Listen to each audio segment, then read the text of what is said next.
다음 이제 휴스턴 텍산스와 테네시 타이탄스의 경기에 대해서 얘기를 해보도록 하겠습니다. 이 경기는 이제 42대 36 타이탄스가 승리를 가져간 경기였는데요.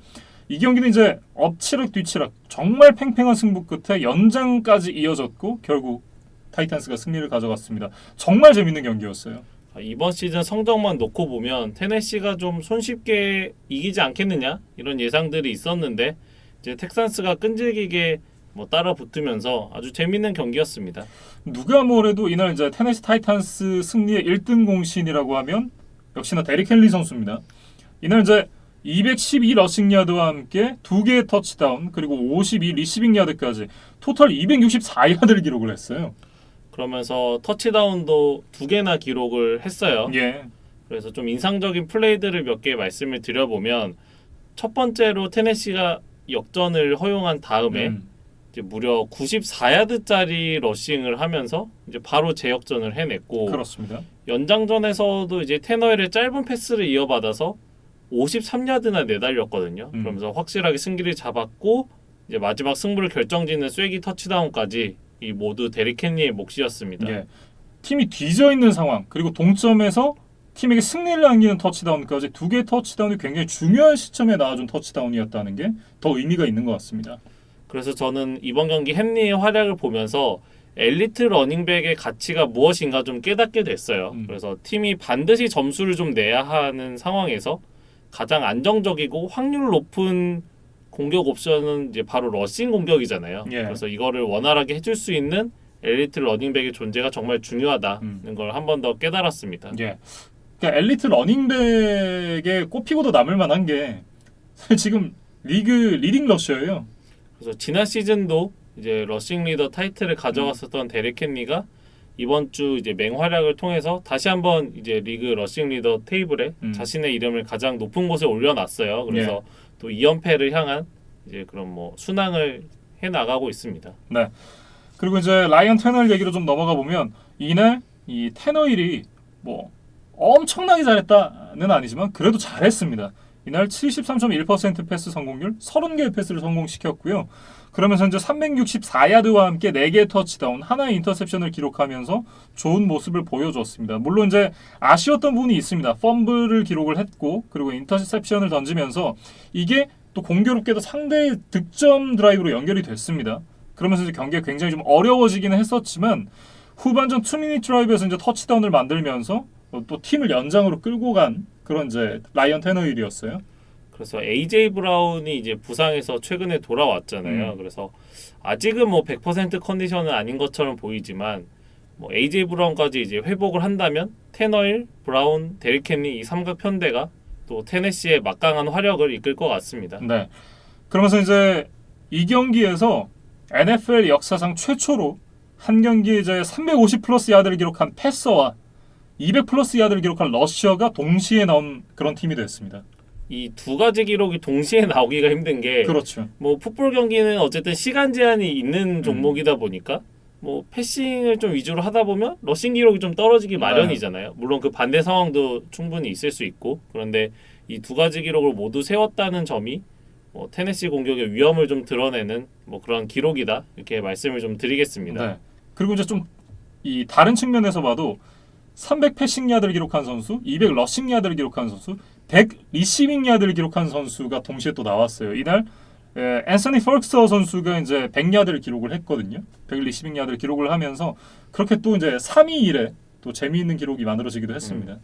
그런데 이 잘 나가는 집안 테네시에게 조금 새로운 고민거리가 하나 생겼어요. 예. 그래서 레프트 태클 테일러 르완이 그 전방 십자인대 파열 부상으로 이제 남은 시즌을 좀 뛸 수가 없게 됐습니다. 예. 그러면서 이제 이 공백을 좀 메워줘야 되는데 아이지아 윌슨 선수가 코로나 바이러스로 경기에 뛸 수가 없기 때문에 이번 시즌 앞두고 이제 FA로 영입을 했던 이 타이센 브라일로라는 선수가 경기에 나설 거라고 하는데 이날 경기에서도 사실 좋은 모습을 보여주진 못했어요. 저도 이 타이 샌브라일로라는 이름을 처음 들어봐서 좀 커리어를 찾아보니까 15년 2라운드 픽으로 이제 덴버에 선택을 받았던 나름 유망주였습니다. 예. 그런데 덴버에서 2년 만에 좀 팀을 옮기게 됐고 애틀랜타에서 또 2년인가요? 3년인가 뛰다가 이제 이번 시즌을 앞두고 테네시로 영입이 된 선수입니다. 그래서 이 경기 중에 테일러 로한이 빠지니까 이 샘 브라일로가 들어갔었는데 JJ 와트를 전혀 제어하지 못하고 이 와트가 테너힐에게 스트립색을 만들어내는데 그 빌미를 제공하고 말았거든요. 물론 JJ 와트가 리그 정상급인 선수니까 뭐 매스는 막는다는 게 네. 이제 불가능한 일이기는 하지만 그럼에도 불구하고 이 테일러 르완의 공백을 좀 느낄 수 있었던 장면이었어요. 예. 그래서 이 변수가 남은 기간 이제 테네시에게 어떻게 작용할지 좀 지켜봐야 될 것 같습니다. 네. 이렇게 오전 전승을 기록하게 된 테네시 타이탄스가 되겠습니다. 사실 이제 다음 주 상대가 똑같이 5승 무패를 기록을 하고 있는 피츠버그 스틸러스예요. 사실 두 팀은 그 이전에 만나기로 예정이 되어 있었는데 네. 이 테네시의 코로나19 사태 때문에 이게 지금 7주 차로 밀렸거든요. 그동안에 양 팀이 승수를 더 쌓으면서 더 많은 관심을 받는 이제 경기가 됐어요. 그래서 이 경기 저희가 승부 예측에도 또 넣어놨으니까 네. 꼭 한번 이제 지켜봐 주시면 좋을 것 같습니다. 그리고 이제 휴스턴 얘기로 좀 넘어가 보도록 하겠습니다. 일단 디션 왓슨 얘기해야겠죠. 이날 너무 잘했어요. 그러니까 너무 잘했는데 어느새 이제 이 선수가 소년 가장처럼 느껴지기 시작했습니다. 이날도 이제 37번의 패스 시도 28번에 성공을 하면서 75.7% 굉장히 높은 패스 성공률을 기록을 했고 335야드에 4개의 터치다운, 인터셉션이 없었어요. 그러니까 이걸 기록하면서 이제 팀을 하드캐리를 했는데 문제는 이 스탯을 기록하고도 이기질 못했습니다. 그러니까 사실 스탯만 놓고 보면 누가 봐도 이긴 팀의 쿼터백 스탯이잖아요. 그것도 정말 박빙이라든지 이런 게 아니라 정말 상대를 압살한 그런 팀의 쿼터백 스탯인데 가리고 보면 모르지만 뚜껑 열고 보면 경기를 졌습니다. 그러니까 이 말은 수비에 굉장히 큰 문제가 있었다. 그것도 러싱 디펜스가 정말 처참했다. 이렇게 좀 얘기를 해야 될 것 같습니다. 저희가 앞선 주차 리뷰 때도 이 얘기를 한번 지적을 했던 것 같은데 이번 6주차가 끝나고 다시 그 팀 스탯을 보니까 그 러싱 공격 허용 야드 기준으로 텍산스가 다시 꼴찌로 또 위치를 하고 있습니다.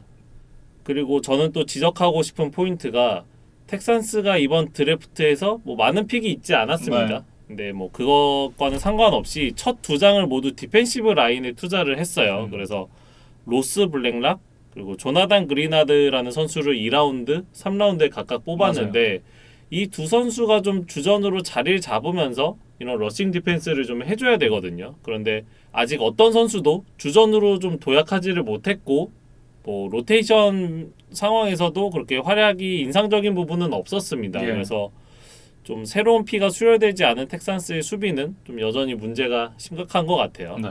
일단 이제 DJ 리더 선수를 이제 계약을 하지 않았던 게 굉장히 좀 아쉬웠다라는 얘기를 예전에 빌 오브라이언 감독이 이제 잘렸을 때 그때 잠깐 했었는데 역시나 그런 부재가 좀 드러나는 경기였다라고 얘기를 해야 될 것 같고 그 말씀해 주셨던 부분이 있잖아요. 사실 휴스턴이 이제는 포스트 시즌을 노리는 팀은 아니잖아요. 냉정하게. 그렇다고 한다면 이게 뽑았던 루키 선수 그것도 상위에서 뽑은 선수들이잖아요. 상위 라운드에서 뽑은 선수들이니까 이 선수들은 조금 더 많은 기회를 부여해주고 경험치를 먹이고 선수를 키워야 되는 그런 시즌인데 로미오 크레넬이 지금 뭔가 좀 잘못 생각하고 있는 게 아닌가 그런 생각이 저는 좀 드네요. 뭐 닭이 먼저인지 달걀이 먼저인지는 조금 지켜봐야 될 것 같아요. 네. 그러니까 이 선수들에게 기회를 안 주고 있는 건지 훈련 과정에서 도저히 쓸 수 없을 정도의 경기력을 이 선수들이 가지고 있는 건지는 뭐 조금 더 지켜봐야 될 것 같은데 네. 아마 이제 시즌이 흘러가면서 이제 패배들이 더 쌓여가면 이제 크레넬 감독 대행도 조금 생각을 바꾸지 않을까 싶고 텍산스의 진짜 문제는 뭐냐면 뭐 김민준 아나운서가 늘 뭐 패트리어츠 탱킹 했으면 좋겠다 뭐 제츠는 뭐 로렌스 뽑을 수 있으니까 좋겠다 이런 얘기들을 늘상 하시잖아요. 네. 근데 이 텍사스는 내년 드래프트 1라운드 픽, 2라운드 픽이 모두 마이애미에게로 넘어가게 지금 되어 있습니다. 그렇죠. 그래서 지금 탱킹도 전혀 의미가 없어요. 예. 그래서 뭐 최대한 그냥 승리를 거두는 것이 뭐 텍사스 구단 그리고 팬들을 위한 길이 아닐까 싶습니다. 네. 루키 선수들을 안 쓰는 것만 문제가 아니라 그러니까 크레넬 감독이 이제 정말 좀 이길 생각이 있는가라는 생각을 해봤던 게 4쿼터 마지막에 투포인트 컨버전을 시도를 하다가 실패를 하잖아요. 그러니까 그 장면에서 여기는 또 사람마다 관점이 다를 수 있겠지만 저는 이걸 왜 했나 하는 생각이 좀 들더라고요. 왜냐하면 그러니까 성공하면 9점 차가 되니까 확실하게 이기는 게 맞아요. 남은 시간을 고려를 하면. 근데 여기서 투포인트 컨버전을 안 하고 PAT만 차도 8점 차입니다. 그러면 상대가 8점을 만들어야 되는데 터치다운 해야 되고 거기다 투포인트 컨버전까지 만들어야 되거든요. 결과적으로 이제 투포인트 컨버전을 실패를 하면서 7점 차가 됐잖아요. 그래서 좀 더 쉽게 동점을 허용했고 연장 가서 졌다라고 생각을 하면 이거는 8점을 만들어 놓고 상대가 여기서 터치다운하고 투포인트하고 거기서 연장 가가지고 또 터치다운을 한다? 그럼 사실 그 경기는 지는 경기예요. 저는 제 생각엔 그래요. 그러니까 그 경기를 그렇게 끌고 갔어야 되는 게 좀 맞지 않나. 그러니까 8점 만들어 놓고 수비에게 맡기는 게 옳지 않았나라는 생각이 전 좀 들더라고요. 그러니까 휴스턴이 유리한 상황이었기 때문에 굳이 리스크를 스스로 질 필요가 있었을까? 그렇죠. 저도 좀 그런 네. 생각이 들었어요. 그래서 지난 경기에서도 이제 앞선 상황에서 그 고포릿을 선택을 했고 이것이 이제 통하면서 네. 그것이 이제 쐐기 터치다운까지 연결이 됐었던 텍사스였거든요. 그러니까 이전 경기의 성공에 조금 도취해서 조금 무리를 한 것이 아닌가 싶어요. 이제 물론 저희가 너무 결과론적으로 보는 네. 걸 수도 있기는 하지만 이번 경기에서는 그 크레넬 감독 대행의 어떤 승부수가 좀 통하지 않으면서 이제 그게 부메랑이 되어서 좀 역전패로 이제 돌아오고 말았습니다. 그러니까 상식적인 플레이를 하면 되는데 상식적인 상황에서 좀 변칙 플레이를 하려고 한다. 그러니까 성공하면 승부사인데 이렇게 되지만 실패하면 명장병이라는 얘기 듣거든요. 안 나올 수가 없죠. 그래서 뭐 크레넬 감독이 그 부분은 좀 짊어져야 될 뭐 네. 책임이 아닌가 싶어요. 뭐 어쨌든 그러면서 이제 1승 5패를 기록을 하게 된 텍산스입니다.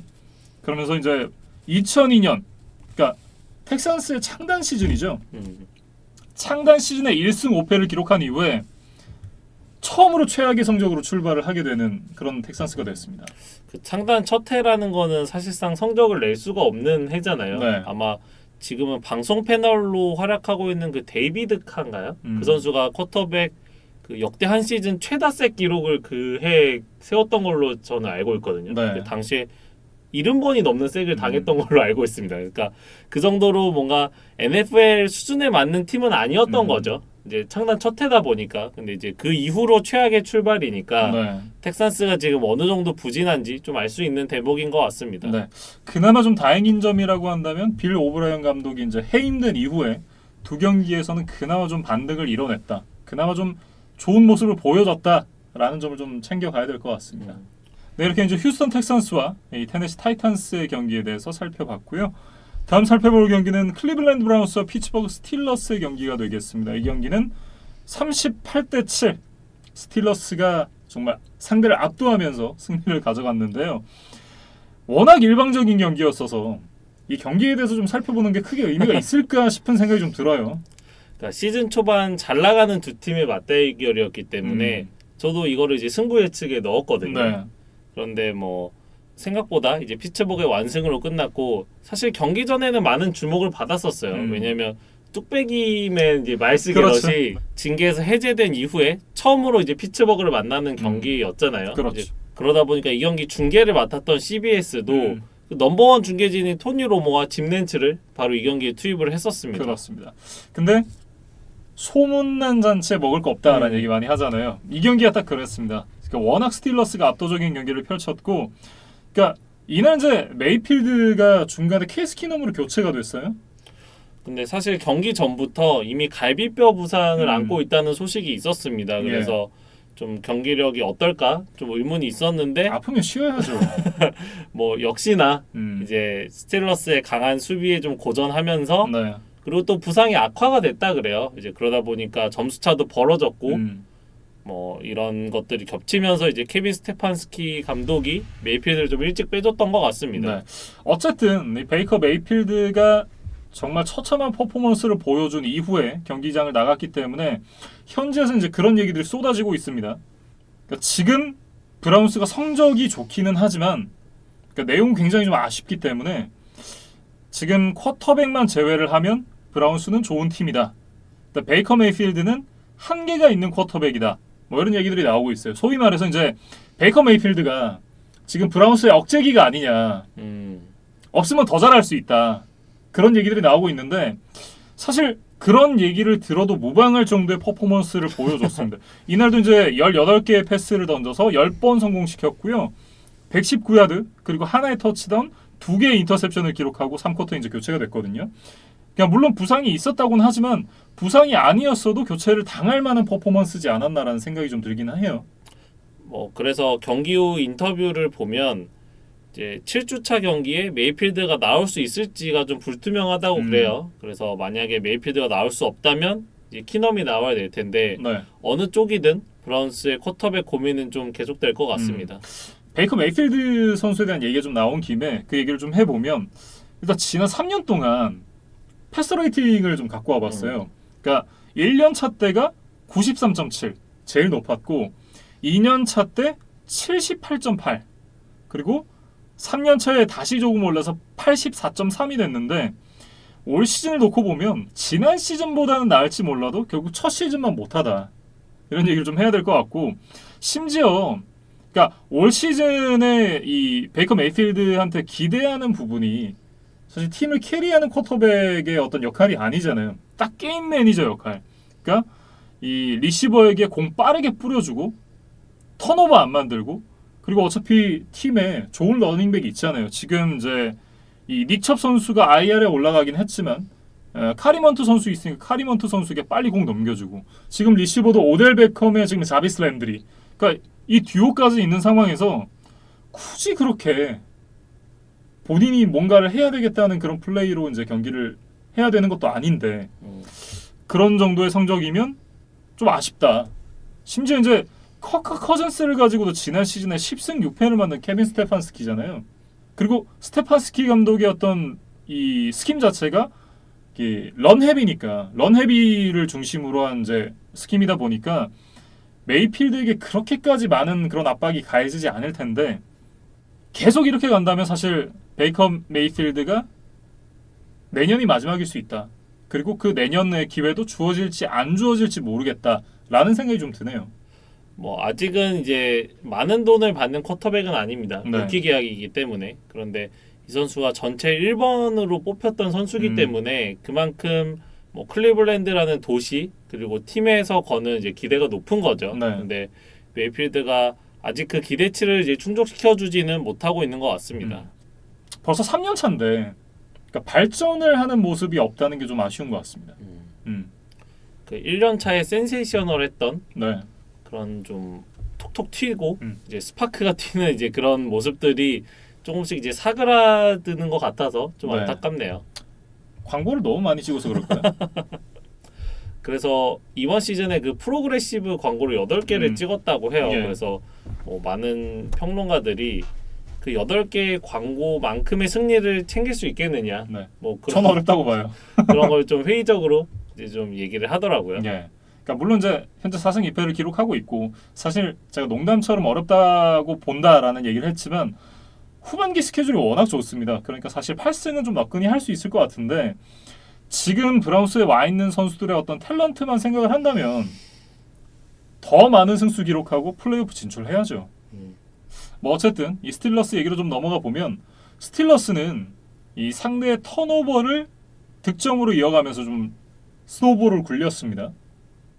수비진에 워낙 도움이 많았기 때문에 네. 빅벤도 뭐 몸풀듯이 좀 굉장히 쉬운 경기를 치렀어요. 그렇습니다. 그러면서 무난하게 승리를 가져갔고 제임스 코너가 이제 수분번의 캐리를 가져가면서 101야드에 한 개의 터치다운을 해줬고 지난 경기에서 저희가 이제 많은 칭찬을 했었던 체이스 클레이풀도 떡상하고 있죠. 또 인상적인 모습을 보여줬습니다.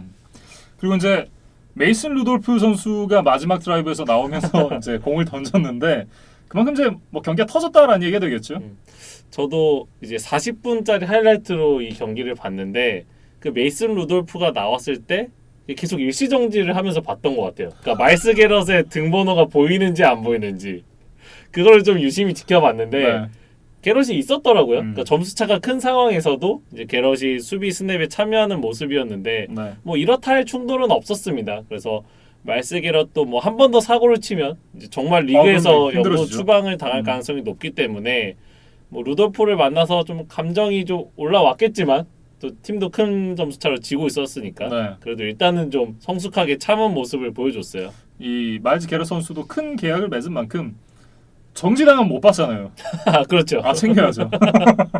그래서 피츠버그는 이번 경기에서 승리를 거둠으로써 클리블랜드와의 홈 경기에서 무려 17연승을 달리게 됐습니다.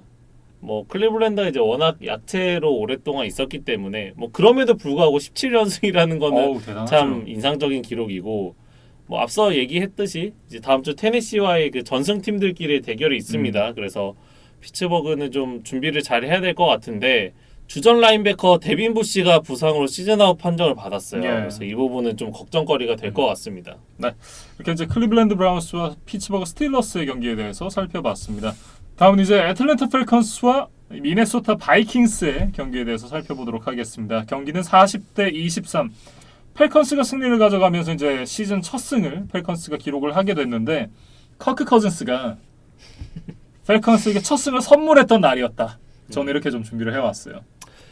이날 델빈 쿡이 결장한 바이킹스였기 때문에 뭐 상대가 전패팀인 펠컨스였지만 네. 좀 쉽지 않은 승부가 예상이 됐고 그 예상대로 이제 커즌스가 좀 무기력한 모습을 보여줬습니다. 역시는 이제 있는 날과 없는 날의 차이를 확실하게 느낄 수 있는 델빈 쿡 선수인데 결국 이날 이제 내전근 부상으로 나오지 못했거든요. 그러면서 이 커크 커즌스가 굉장히 힘든 경기를 펼쳤습니다. 공격 자체 거의 안 되는 느낌이었어요. 그러니까 커즌스의 기록을 보면 뭐 343 패싱 야드에 3개 터치다운 3개 인터셉션인데 뭐 이거를 좀 세부적으로 살펴보면 대부분이 이제 점수차가 벌어진 이후에 쌓은 스탯이었거든요. 예. 그래서 승부가 결정되기까지의 커즌스의 활약은 이제 굉장히 좋지 않았다. 그렇게 좀 정리를 할 수 있겠습니다. 그러니까 전반을 좀 살펴보면 오프닝 드라이브 첫 번째 플레이부터 인터셉션을 기록을 했습니다. 그러면서 이제 경기를 시작했던 커크 커즌스였고 이어진 드라이브들도 살펴보면 3&아웃, 3&아웃, 포스다운 컨버전 실패, 인터셉션 전반 종료. 가슴이 웅장해지네요, 진짜. 그래서 바이킹스는 쫓아가는 흐름이었기 때문에 뭐 러싱 공격을 거의 시도를 할 수가 없었어요. 네. 그래서 팀 전체 러싱 공격이 13번의 시도 32야드로 뭐 시도 자체도 적었을 뿐 아니라 뭐 이제 철저히 막혔고 네. 그러다 보니까 커즌스가 뭐 플레이 액션을 하는 게 큰 의미가 없었습니다. 그렇죠. 그러면서 뭐 커즌스의 장점이 전혀 살아나지 않았던 그런 경기였습니다. 네. 펠컨스 수비진도 빅플레이만 허용하지 않을게. 뭐 하고 싶은 거 다 해봐. 약간 이런 느낌으로 이제 수비를 하더라고요. 거기다 이제 전반 스코어가 20대 0이었으니까 사실 이제 추격하기는 굉장히 좀 어려웠다라고 봐야 될 것 같고, 그러니까 20대 0 정도로 벌어지면 여기서 이 점수 차를 극복할 수 있는 건 에런 로저스, 뭐 전성기 탐 브레이디, 그리고 이제 패트릭 마홈스 정도. 아니면 닉 폴스 아예 아예 과감하게 네. 닉 폴스. 막 저는 이제 뭐 다른 선수들이 충분히 있을 수 있다라는 생각도 들지만 그게 커크 커즌스는 아니다. 이거는 확실한 것 같아요. 그래서 쫓아갈 수 있는 성향의 쿼터백은 아닌 것 같아요. 그러니까 리드를 뭐 만들었을 때 그것을 이제 관리하면서 지켜나가는 데는 어느 정도 엄밀히 뭐 러닝백이 지키죠. 네. 커크 커즌스가 지키는 건 아니잖아요. 어느 정도 이제 장점이 있는 선수라는 네. 생각인데 이렇게 이제 점수 차가 많이 나서는 좀 커즌스가 따라가기가 어려운 면이 있습니다. 그래서 뭐 저스틴 제퍼슨 정도를 제외하면 뭐 인상적인 선수가 없었고 사실 시즌 초에는 뭐 플레이오프 정도까지는 충분히 갈 수 있지 않겠느냐. 뭐 저희가 그렇게 바이킹스를 평가를 했었는데 지금은 라이언스에게도 밀리면서 지구 최하위를 걱정해야 되는 그런 상황까지 좀 내몰리게 됐어요. 네, 앞서 이제 카슨 웬츠가 9개의 인터셉션을 기록하면서 리그 2위에 랭크가 되어 있다라는 말씀을 해주셨는데 이 경기에서 3개의 인터셉션을 기록하면서 당당하게 커크 커즌스가 인터셉션 부문 1위에 등극을 했습니다. 역시 커즌스다. 그래서 바이킹스는 좀 걱정거리가 좀 나날이 늘고 있습니다. 저는 사실 그런 생각했었어요. 아니 얘를 연장 계약을 왜 하지? 라는 생각을 좀 많이 했었거든요. 그러니까 커크 커즌스는 한계가 너무 분명한 선수다. 사람들이 왜 이렇게 칭찬하는지 모르겠다라는 얘기를 많이 하곤 했었는데 근데 그런 모습들이 점점 더 나오고 있는 것 같습니다. 그래서 지금 1승 5패니까 뭐 플레이오프 진출을 노리기에는 현실적으로 좀 어려워졌습니다. 그렇죠. 근데 장기 계약도 줘서 또 내년까지 뛰어야 되는데 음. 그 전에 자를 수 있을지 잘 모르겠네요. 뭐 일단 마이크 지머 감독, 그리고 커크 커즌스 모두 좀 위험하게 됐어요. 네. 자, 펠컨스로 좀 넘어가 보면 펠컨스는 굉장히 진귀한 기록이 나왔습니다. 이날 훌리오 존스가 터치다운을 무려 2개나 기록을 했어요. 아니 왜냐면 이제 훌리오 존스가 터치다운이 없는데 야리지 많이 먹는 리시버 유형이잖아요. 그러니까 시즌 첫 번째 터치다운을 이날 경기에서 기록을 했는데 이게 또 멀티 터치다운으로 연결이 됐습니다. 그럼 제가 궁금해가지고 찾아봤어요. 제가 2016년부터 이제 풋볼을 보기 시작했으니까 2016년부터 이 멀티 터치다운을 기록한 경기에 몇 경기가 있었냐 찾아봤는데 이게 5번째 멀티 터치다운 경기더라고요. 그러니까 16, 17, 18, 19, 2020년도 그러니까 1년에 하나씩 기록한 셈이에요. 굉장히 진귀한 기록이고 훌리오 존스 통산으로 놓고 봐도 2011년도에 데뷔를 했으니까 10년째잖아요. 10년째인데 이게 13번째입니다. 그러니까 13번째 멀티 터치다운 경기였고 더욱 놀라운 건 뭔지 아세요? 해트트릭을 했던 경기가 단 한 경기도 없어요. 그러니까 리그 탑3 리시버 안에 든다는 네. 훌리오 존스의 명성과는 좀 어울리지 않는 기록이죠. 예. 그러니까 결국 결정력은 좀 떨어진다. 음. 뭐 이렇게 좀 얘기를 해야 될 것 같고 맷 라이언이 이날 이제 굉장히 좋은 퍼포먼스를 보여줬습니다. 75%의 패스 성공률, 무려 30개의 패스를 성공을 시켰고 371야드에 4개의 터치다운을 기록을 했습니다. 특히 이제 훌리오 존스에게 가는 이제 2번째 터치다운이 대박이었는데 왜 농구할 때 스텝백 석점 쏘잖아요. 그런 것처럼 들고 뛰어가다가 스텝백 패스. 그러면서 이제 터치다운이 연결이 됐었거든요. 그 패스가 굉장히 인상적이었습니다. 그러니까 그 터치다운이 굉장히 중요했던 것이 펠컨스가 늘 역전패의 명수라는 그렇죠. 그런 좀 별명을 가지고 있었잖아요. 그래서 지금 말씀해주신 상황이 23대 0에서 23대 7로 일단 추격을 좀 허용한 다음 장면이었으니까 이때 이제 펀트 대신에 과감히 고포렛을 선택을 했었던 네. 펠컨스였거든요. 그래서 만약에 이게 실패하면 이게 또 만약에 바이킹스가 추격을 해오고 뭐 이런 것들이 이제 그렇죠. 연속이 되면 또 결과가 어떻게 될지 모른다는 이제 불안감이 좀 엄습해 있었던 뭐 그런 장면이었는데 맷 라이언이 이제 기지를 발휘해서 이제 뭐 터치다운을 만들어냈죠. 근데 이제 그 과정에는 그 바이킹스의 신인 코너백 제프 글래드니가 좀 미끄러진 것도 분명히 한 몫을 했었어요. 그래서 바이킹스의 좀 경험이 부족한 세컨더리가 좀 한계를 드러냈던 장면이기도 했습니다. 네. 뭐 어쨌든 애틀랜타 팬들이 참 오랫동안 기다려왔던 첫 승 그리고 오랫동안 기다려왔던 매티 아이스다운 그런 플레이가 아니었나 그런 생각이 좀 들고요. 그러니까 수비진에서도 이날 이제 인터셉션을 3개나 만들어냈으니까 굉장히 좀 칭찬을 해줘야 될 것 같은데 특히나 이제 디온 존스 선수의 플레이가 굉장히 좋았습니다. 그 오프닝 드라이브에서의 인터셉션이 바로 디온 존스의 활약이었고 네.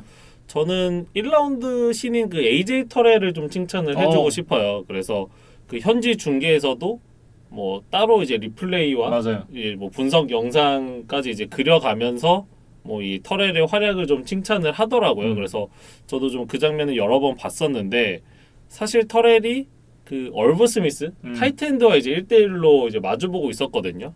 근데 터렐이 이제 커즌스의 동태를 잘 확인을 하더니 얼브 스미스를 그냥 통과시키고 이 저스틴 제퍼슨 쪽으로 이제 빠르게 접근을 해서 네. 한 발 앞에서 이 공을 걷어냈어요. 그리고 그 공을 또 다리 사이로 그때 걷어냈던 것으로 좀 기억이 되거든요. 이제 그런 민첩성, 순발력까지 발휘를 한 장면이 좀 굉장히 인상적이었습니다. 네.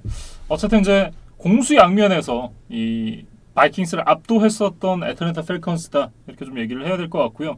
그리고 이제 구영애 선수 얘기를 안 할 수 없죠. 구영애 선수가 이날 4개 필드골 성공 그리고 4개 엑스트라 포인트를 모두 성공시키면서 총 8개의 킥을 모두 성공을 시켰습니다. 정말 안정적인 모습 보여줬고 진짜 이거 보면서 드는 생각이 시즌 끝까지 정말 이렇게 안정적으로 꾸준하게 넣어줬으면 좋겠다 이런 생각을 좀 했습니다. 이번 경기는 정말 저스틴 터커의 안정감 부럽지 않았습니다. 네. 그래서 내용적으로 봐도 50야드짜리가 있었고 맞아요. 뭐 그거를 포함해서 40야드 이상의 필드골이 이제 3개나 있었거든요. 그래서 뭐 거리도 아주 쉬운 것들은 아니었는데 구영애 선수가 좀 침착하게 성공을 시켰고 그 필드골들이 이제 골대 옆에 뭐 아슬아슬하게 들어가거나 이런 장면보다는 거의 다 다 이제 가운데였어요. 가운데로 네. 굉장히 좀 편안하게 들어가더라고요. 그래서 뭐 저도 이 점수 차와는 상관없이 네. 늘 구영애 선수가 나올 때마다 좀 긴장하면서 봤었는데 좀 그때마다 구영애 선수가 저를 좀 편안하게 해줬던 것 같습니다. 지금은 아니지만 저스틴 터커 선수가 주는 안정감처럼 언젠가 이제 구용혜 선수도 딱 필드골을 차로 올라오면 아 들어갔다라는 그런 안정감을 주는 날이 오지 않을까요? 그리고 이거는 약간 농반 진반으로 드리는 말씀인데 경기 막판에 이제 바이킹스가 추격하는 흐름에서 두 번의 온사이드 킥 시도가 있었어요. 네. 이거를 이제 댄 베일리 선수가 시도를 했는데 두 번 다 아예 이제 바운드로 그냥 땅에 깔려서 가거나 그렇죠. 처음부터 그냥 붕 떠서 이제 전혀 뭐 리시빙 팀에게 이제 혼란을 주지 못하는 킥들이 나오더라고요. 네. 그래서 그거를 보면서 구영애 선수의 온사이드 킥이 얼마나 까다로운 건지 좀 한번 또 비교 체험을 하는 그런 이제 시간을 좀 가졌던 것 같습니다. 예. 온사이드 킥 장인이죠. 네. 뭐 어쨌든 애틀랜타 펠컨스가 이제 댄 퀸 감독이 해임된 이후에 이 첫 경기를 승리로 가져가면서 분위기 반전에는 일단 성공을 했습니다. 그러니까 텍산스와 마찬가지로 감독 교체라는 이제 극약 처방을 했는데 일단 첫 경기에서는 효과를 봤어요. 예. 그리고 이 라인 모리스 감독 등의 인터뷰를 보니까 뭐 시즌 초반 우리가 5연패를 하기는 했지만 그 과거의 기록은 있고 그냥 매 경기 그냥 1승을 하겠다는 마음가짐으로 시즌을 치러 나가겠다 이렇게 좀 담담하게 소감을 밝혔습니다. 그래서 뭐 탱킹보다는 일단은 좀 승리를 많이 하겠다는 의지를 좀 드러낸 것으로 저는 해석을 했어요. 네. 근데 그것과는 별개로 사실 훌리오 존스가 지금 트레이드 매물로 나와 있긴 하잖아요. 뭐 그거는 이제 추이를 좀 더 지켜봐야 되긴 하겠죠. 그래서 뭐 트레이드가 만약에 원활치 않게 된다면 뭐 펠컨스는 아마 계속 달려가게 되지 않을까 싶고 일단 공격력은 워낙 좋은 팀이에요. 그래서 이 오늘 경기처럼 이제 수비력만 조금 보완이 된다면 뭐 펠컨스가 반등을 좀 기대해 볼 수도 있지 않을까? 그리고 또 지난 시즌에 전례가 있잖아요. 네. 그래서 지난 시즌도 첫 8경기를 1승 7패로 시작을 했다가 구영애 선수의 영입과 수비진이 좀 개선된 모습을 보여주면서 후반기를 6승 2패로 마쳤거든요. 예. 그래서 이런 전적이 있기 때문에 뭐 펠컨스 팬들께서는 아직 뭐 포기하실 필요는 없을 것 같습니다. 네. 이렇게 이제 애틀랜타 펠컨스와 미네소타 바이킹스의 경기에 대해서 얘기를 해봤습니다. 다음은 이제 디트로이트 라이언스와 잭슨빌 제규어스의 경기에 대해서 살펴보도록 하겠습니다. 34대 16 라이언스가 승리를 가져갔는데 일단 이 바이위크를 가졌던 라이언스가 승리를 가져갔습니다. 그러면서 이제 시즌 두 번째 승리를 수확을 하게 됐어요. 일단 패트릭시아 감독이 다시 돌아왔습니다. 일단 그것 자체가 저희가 좀 리뷰를 할 만한 가치가 있는 뉴스가 아닌가 싶어요. 스틸 얼라이브. 네. 네.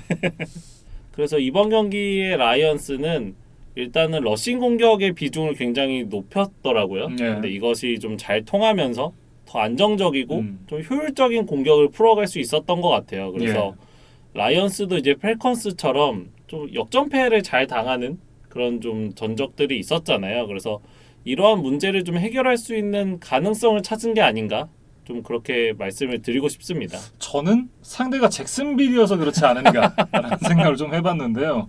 전력 자체가 워낙 약하기 때문에 가드너 민슈 선수가 이 루키 시즌 잘 보냈고 이제 두 번째 시즌인데 두 번째 시즌 치고도 나쁘지 않은 모습을 보여주고 있긴 하지만 이 선수가 지금 굉장히 잘한다라고 얘기하기 좀 어렵잖아요. 그런 부분들을 좀 생각을 해본다면 뭐 라이언스가 사실 이길 만한 경기를 이겼다라고도 좀 볼 수 있을 것 같습니다. 그래서 패트릭시아 감독 부임 이후에 한 경기 최다 득점을 기록을 했었더라고요. 그래서 라이언스가 뭐 잭슨빌을 잡고 일단 분위기 반전에 좀 성공을 했습니다. 네. 뭐 사실상 이 17대 3에서 24대 3까지 이제 점수가 벌어진 상황에서 경기는 끝났다고 좀 봐야 될 것 같고 양 팀의 신인 러닝백 싸움에서 라이언스가 좀 웃었다 이렇게 좀 얘기를 해야 될 것 같습니다. 그러니까 라이언스의 디안드레 스위프트, 그다음에 잭슨빌의 제임스 로빈슨의 또 맞대결로 주목을 받았던 경기였어요. 네. 그런데 스위프트는 116야드의 2개의 러싱 터치다운을 기록하면서 뭐 최고의 경기를 펼쳤고 제임스 로빈슨은 이제 스크리미지 야드 기준으로 봐도 53야드의 1개의 터치다운밖에 되지 않았거든요. 네. 그래서 여기서 좀 승패가 갈렸다고 뭐 볼 수 있겠습니다. 네.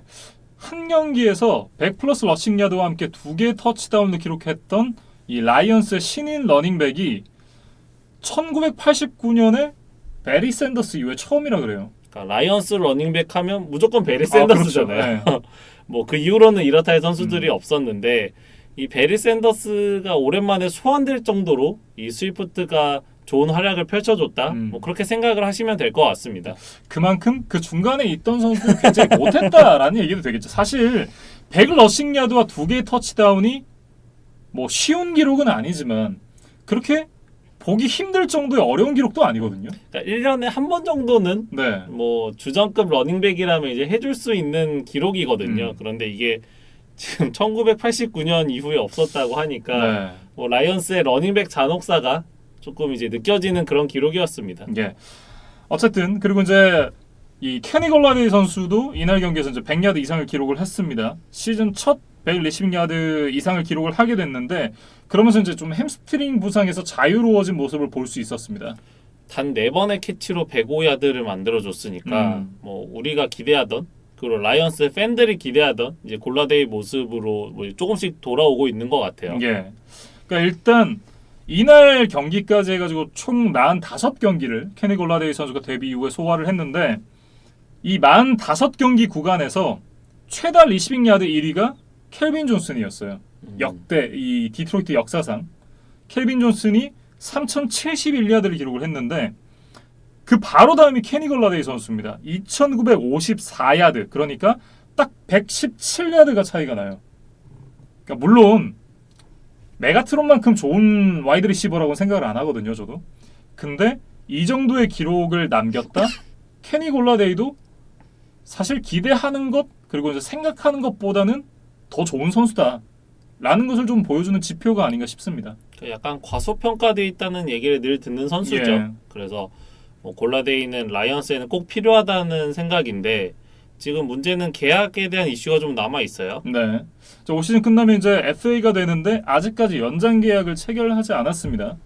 현지에서는 아직까지는 뭐 이렇다 할 얘기가 나오지 않고 있다고 해요. 뭐 여러 가지 이제 가능성들만 점쳐지고 있는데 그런 부분에 대해서는 좀 더 확실해지면 저희가 또 말씀을 드리도록 하겠습니다. 그리고 저는 라이언스의 오펜시브 라인에 대해서 좀 얘기를 해보고 싶은데 시즌 처음으로 그 패트리시아 감독이 구상하던 주전 5명이 완전체로 출격한 첫 경기였어요. 예. 그런데 안타깝게 타이렐 크로스비 그다음에 할라폴리발리 바이타이 이 두 선수가 경기 중에 부상으로 이탈을 하고 말았습니다. 이것들이 좀 라이언스에게는 이제 고민거리가 될 것 같은데 일단 잭슨빌과의 경기에서는 로테이션 멤버들이 들어와서 좋은 모습을 보여줬어요. 그래서 스태포드가 단 한 개의 색도 당하지 않았고 뭐 러싱 공격도 원활하게 잘 풀렸는데 네. 문제는 잭슨빌보다 조금 더 강한 팀을 만났을 때도 이 로테이션 멤버들이 뭐 주전에 걸맞는 활약을 해줄 수 있을 것이냐 네. 이거에 대해서는 조금 더 검증이 필요하다는 거죠. 네. 어쨌든 이제 좀 더 강한 상대를 만나봐야 된다라는 얘기가 되겠고 이제 잭슨빌 제기어스의 얘기를 좀 해보면 사실 얘기를 할 게 많지 않습니다. 그러니까 이 말씀드렸던 대로 이날 이 민슈 매니아가 나쁘지 않은 성적 그러나 좋지도 않은 성적을 기록을 했습니다. 그러면서 이제 아쉬움을 남겼는데 전반적으로는 뭐 킬런 콜 선수가 맹활약한 거 외에는 뭐 이렇다 할 선수들의 좋은 모습은 없었다라고 좀 얘기를 해야 될 것 같아요. 그러니까 워싱턴이랑 좀 비슷한 행보입니다. 그러니까 워싱턴과 잭슨빌 모두 개막전에서 이제 깜짝 승을 거두고 이후에 이제 5연패로 한계를 그렇죠. 드러내고 있거든요. 그래서 잭슨빌은 전체적인 선수단의 역량에서 결국 좀 한계를 드러내는 것이 아닌가 이런 생각이 좀 듭니다. 좀 사이드칸 구단주가 좀 투자를 해야겠죠. 너무 투자를 안 한다라는 생각이 좀 들고요.